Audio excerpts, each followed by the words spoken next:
Belén, Palestina. Con su aspecto duro y sus modales pulidos, Saladin Kader podría ser una estrella de cine. Es amigable pero nunca exagerado, seguro de sí mismo pero no arrogante.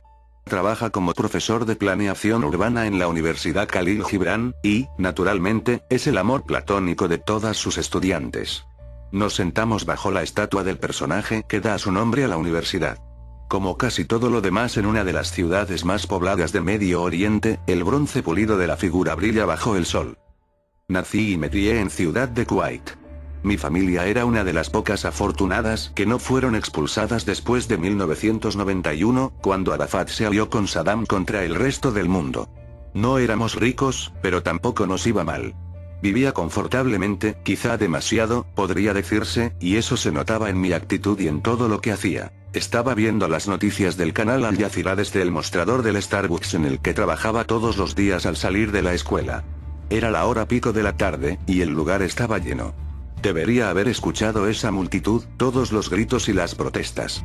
Estoy seguro de que el ruido allí era el mismo que se escuchaba en ese momento en el salón de la Asamblea General. Por supuesto, muchos pensábamos que era otra mentira de los sionistas, ¿quién no? Cuando el embajador israelí anunció ante la Asamblea General de la ONU que su país asumiría una política de cuarentena voluntaria, ¿qué se suponía que íbamos a pensar?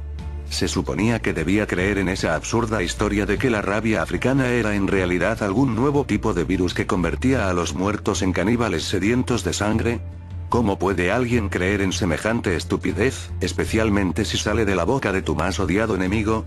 Ni siquiera le presté atención a la segunda parte del discurso de ese gordo bastardo, la parte en la que ofrecía asilo, sin condiciones, a cualquier judío nacido de extranjeros, cualquier extranjero cuyos padres hubiesen nacido en Israel, cualquier palestino de los territorios previamente ocupados, o cualquier palestino cuya familia hubiese vivido dentro del territorio israelí. Esa última parte cobijaba a mi familia, refugiados de los ataques sionistas de la guerra del 67. Por recomendación de los líderes de la OLP, habían huido de su aldea creyendo que regresarían cuando nuestros hermanos egipcios y sirios expulsaran a los judíos hacia el mar. Yo nunca había estado en Israel, o lo que pronto sería absorbido dentro del Estado unificado de Palestina. ¿Qué creyó que había detrás de la decisión de Israel? Esto fue lo que pensé. Los sionistas estaban saliendo de los territorios ocupados, pero decían que era una retirada voluntaria, igual que en el Líbano y más recientemente en la Franja de Gaza, pero en realidad, justo como antes, éramos nosotros los que los habíamos expulsado. Ellos sabían que el siguiente golpe destruiría esa atrocidad ilegal que llamaban país, y para resistir ese golpe final estaban tratando de reclutar a los extranjeros judíos como carne de cañón y, me creí tan listo por pensar en esto, llevarse también a todos los palestinos que pudieran para usarlos como escudos humanos. Yo creía saber todas las respuestas. ¿Quién no cree eso a los 17 años? Mi padre no estaba tan convencido de mi ingenio para la política. Él era un empleado de limpieza en el hospital Amiri. Estuvo de turno la noche del primer contagio de rabia africana. Él no vio los cadáveres levantándose de sus camillas, ni la masacre de los pacientes y los guardias de seguridad, pero lo que vio después fue suficiente para convencerlo de que quedarse en Kuwait era un suicidio. Se decidió a salir el mismo día en que Israel hizo su declaración. Eso debió ser difícil de escuchar. Era una blasfemia. Traté de hacerlo entrar en razón, de convencerlo con mi lógica de adolescente. Le mostré las imágenes de Al Jazeera, las imágenes de la costa occidental del nuevo Estado de Palestina, las celebraciones, las demostraciones. Cualquiera que tuviese ojos podía ver que la liberación estaba al alcance de nuestras manos. Los israelíes se habían retirado de los territorios ocupados y ya se estaban preparando para evacuar Al-Quds, lo que antes llamaban Jerusalén. Todas las luchas de bandos, la violencia entre nuestros grupos de resistencia sabía que todo terminaría cuando nos uniéramos para nuestro golpe final contra los judíos. ¿Acaso mi padre no podía verlo? ¿No podía entender que, en unos pocos meses o años, estaríamos regresando a nuestra tierra? Esta vez como libertadores, no como refugiados. ¿Cómo se resolvió esa discusión? Resolvió, qué eufemismo tan condescendiente. Se resolvió después del segundo contagio, el más grande, en Al-Jara. Mi padre ya había renunciado a su trabajo y vaciado su cuenta del banco. Todo nuestro equipaje estaba empacado, los tiquetes confirmados. La televisión sonaba en el fondo, algo sobre las fuerzas antimotines de la policía cercando una casa. No se podía ver a qué le estaban disparando. El informe oficial culpaba de la violencia a unos extremistas pro-occidentales. Mi padre y yo estábamos discutiendo, como siempre. Estaba tratando de convencerme de lo que había visto en el hospital, de que para cuando nuestros líderes se dieran cuenta del peligro, sería demasiado tarde para todos nosotros. Yo, por supuesto, le reproché su ignorancia, y su deseo de abandonar la lucha. ¿Qué más podía esperar de un hombre que se había pasado toda la vida limpiando los retretes de un país que trataba a nuestra gente tan mal como a los inmigrantes filipinos? Él no veía las cosas en perspectiva, había perdido su orgullo. Los sionistas le ofrecían promesas vacías de una vida mejor, y él estaba lanzándose tras ellas como un perro tras las sobras. Mi padre trató, con toda la paciencia que pudo reunir, de hacerme ver que él no sentía más amor por Israel que cualquiera de los mártires de Al-Aqsa, pero que parecía ser el único país que se estaba preparando para la catástrofe que se avecinaba, y el único que estaba dispuesto a recibir a nuestra familia. Me reí en su cara. Luego solté la bomba. Le dije que había entrado al sitio web de los hijos de Yasin 11 y que ya estaba esperando el email del agente de reclutamiento que operaba en Ciudad de Kuwait. Le dije a mi padre que podía largarse y trabajar como una puta en Yeut si eso era lo que quería, pero que la próxima vez que nos viéramos, sería cuando yo lo rescatase de un campo de prisioneros. Me sentí muy orgulloso de mis palabras y pensé que me había escuchado como a un héroe. Lo miré a los ojos, me levanté de la mesa, e hice mi última declaración. Los seres peores, para Alá, son los que habiendo sido infieles en el pasado, se obstinan en su incredulidad. 12. La mesa del comedor quedó en silencio. Mi madre clavó sus ojos en el piso y mis hermanas se miraron entre sí. Lo único que se escuchaba era la televisión, las palabras desesperadas del reportero en vivo, diciéndole a todo el mundo que conservara la calma. Mi padre no era un hombre grande. Para entonces, creo que yo ya era más grande que él. Nunca antes lo había visto enojado, y creo que nunca lo vi levantar su voz. Pero vi algo en sus ojos, algo que no pude reconocer, y de pronto lo tuve sobre mí, un torbellino de rayos que me arrojó contra la pared, y me golpeó tan fuerte que mi oído izquierdo quedó silbando. «Vas a ir», gritó mientras me agarraba por los hombros y me golpeaba una y otra vez contra la pared de aglomerado. «Yo soy tu padre. Me obedecerás». Su siguiente golpe nubló toda mi visión. «Te irás con toda tu familia, o no saldrás vivo de este cuarto».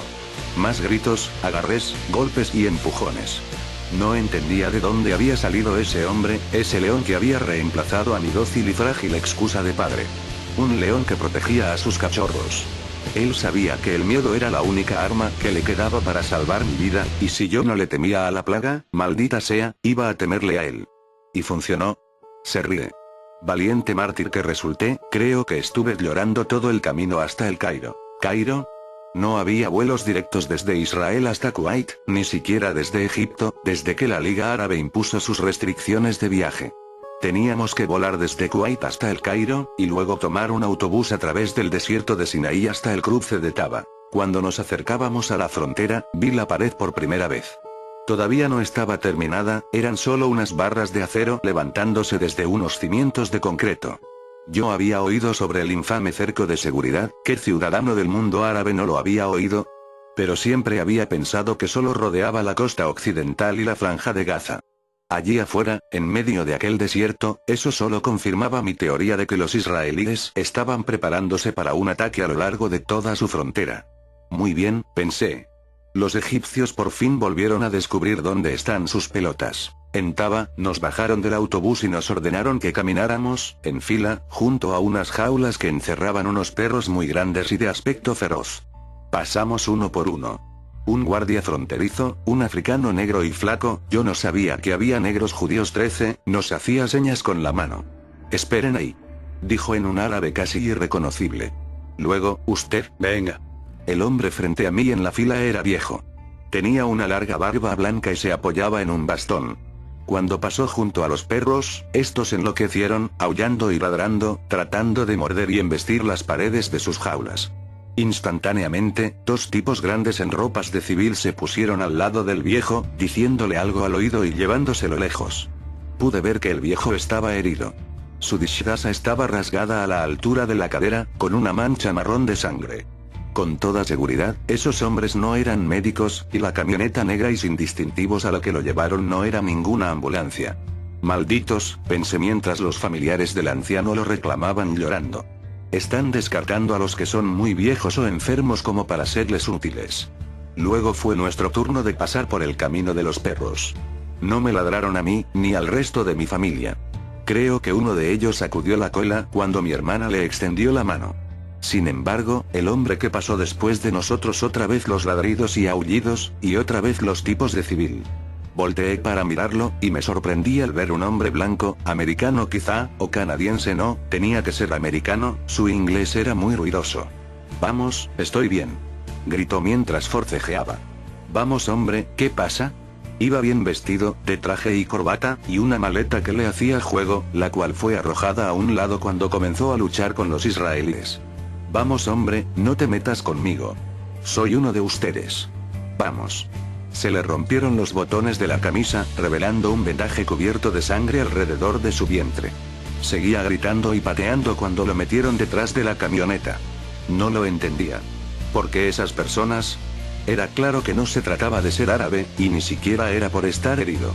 Vi a varios refugiados con heridas graves que pasaron tranquilamente sin ser molestados por los guardias.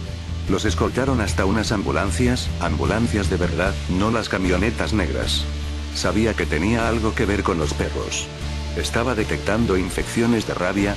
Esto era lo que tenía más sentido, y esa siguió siendo mi teoría durante el cautiverio en las afueras de Yeroan, el campamento de reubicación y cuarentena. En esos días, yo lo veía solo como una prisión. Era exactamente lo que me había imaginado que nos pasaría: las tiendas, el hacinamiento, los guardias, el alambre de púas, y el ardiente y mortal sol del desierto de Negev. Nos sentíamos como prisioneros, éramos prisioneros, y aunque nunca tuve el coraje de decirle a mi padre te lo dije, él podía leerlo claramente en mi expresión de amargura. Lo que nunca me imaginé fueron todos esos chequeos médicos. Todos los días, y por todo un ejército de personal médico. Sangre, piel, pelo, saliva, incluso orina y heces. 14 era agotador, humillante. Lo único que lo hizo soportable, y probablemente lo que evitó un motín general entre los musulmanes detenidos, fue que casi todos los médicos y enfermeras que realizaban los exámenes eran también palestinos. Los exámenes de mi madre y mis hermanas los realizó una mujer, una americana de un lugar llamado Jersey City.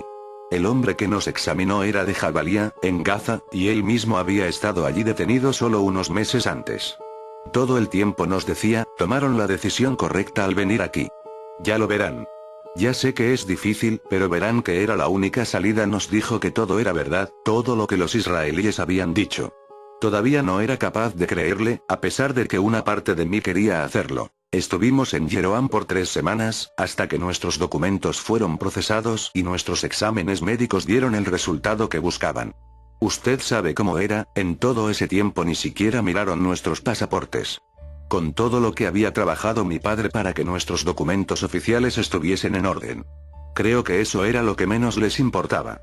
A menos que el Ministerio de Defensa israelí o la policía lo estuviesen buscando a uno por actividades previas no kosher, lo único que importaba era el estado de salud. El Ministerio de Desarrollo Social nos entregó vales para adquirir una vivienda subsidiada, educación gratuita, y un trabajo para mi padre con un salario suficiente para sostener a toda la familia. Es demasiado bueno para ser verdad, pensé mientras subíamos al autobús rumbo a Tel Aviv. El martillo caerá sobre nosotros en cualquier momento. Y lo hizo cuando llegamos a la ciudad de Beersheba.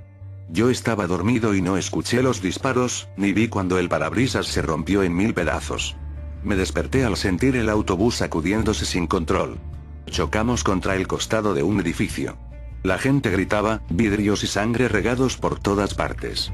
Toda mi familia estaba cerca de una salida de emergencia. Mi padre expulsó la puerta de una patada y nos empujó hacia la calle. Había disparos, parecían salir de todas las puertas y las ventanas.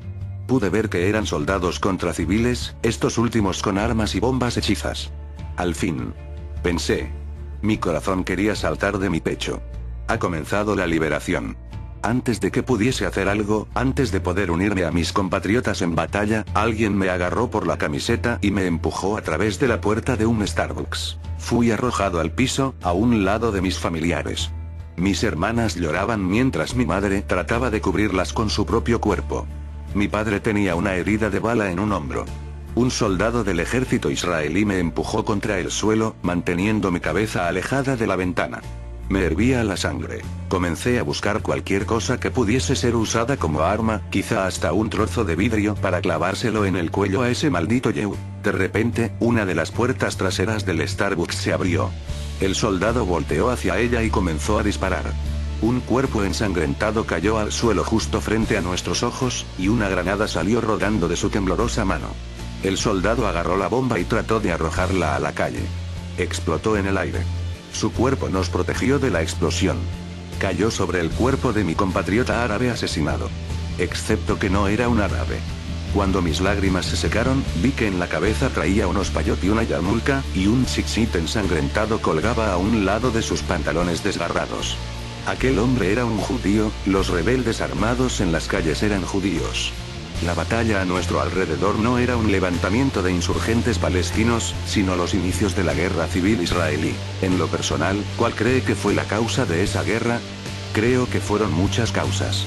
Sé que la repatriación de los palestinos no fue una decisión popular, ni la retirada de las orillas occidentales.